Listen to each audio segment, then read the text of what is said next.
ऐसा लग रहा है कि राजस्थान की सियासी लड़ाई अब गहलोत और पायलट में नहीं बल्कि राज्यपाल बनाम मुख्यमंत्री हो गई है। मुख्यमंत्री अशोक गहलोत विधानसभा सत्र बुलाने को लेकर लगातार राज्यपाल पर दबाव बना रहे हैं। राजभवन में अपने विधायकों की परेड करवाकर गहलोत ने अपना शक्ति प्रदर्शन भी किया, लेकिन इन तमाम बातों का राज्यपाल कलराज मिश्रा पर कोई फर्क नहीं पड़ा। राज्यपाल की ओर से सीधे तौर पर अब राज्य सरकार से ये कह दिया गया है कि कोई भी संवैधानिक दायरे से ऊपर नहीं, लिहाजा अब दबाव की राजनीति करना सही नहीं है। राज्यपाल की ओर से मुख्यमंत्री से 6 बिंदुओं पर सवाल कर अब सफाई मांगी गई है। अगर सरकार के पास बहुमत है तो विधानसभा का सत्र बुलाकर शक्ति परीक्षण करवाने की क्या जरूरत है?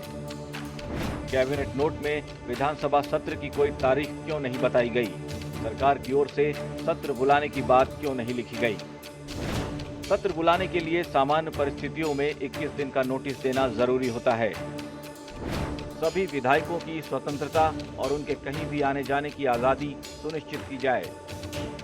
राज्य में कोरोना की महामारी के बीच विधानसभा का सत्र कैसे बुलाया जा सकता है? राज्य सरकार अपनी हर कार्रवाई में संवैधानिक मर्यादा और जरूरी नियमों का पालन करे। गहलोत की सरकार बचाने को लेकर राजस्थान की सियासी लड़ाई में अब कांग्रेस के बड़े नेता भी कूद पड़े हैं।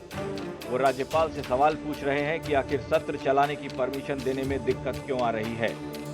तो बीजेपी अब राज्य सरकार को लोकतंत्र का पाठ पढ़ा रही है।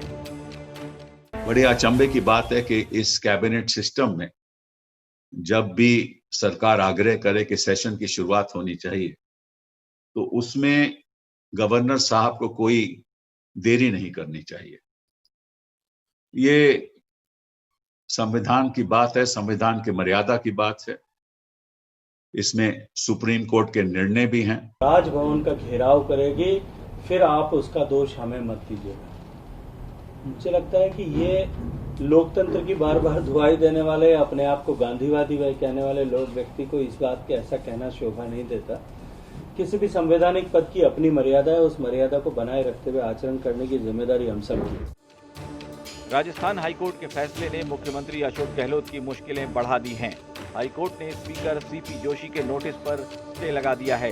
इस नोटिस के जरिए विधानसभा का सत्र बुलाकर सीएम अशोक गहलोत बाकी विधायकों पर दबाव बनाना चाहते थे, लेकिन अब गेंद सुप्रीम कोर्ट के पाले में है और सुप्रीम कोर्ट में मामले की सुनवाई सोमवार को होगी। ब्यूरो रिपोर्ट, राजस्थान तक।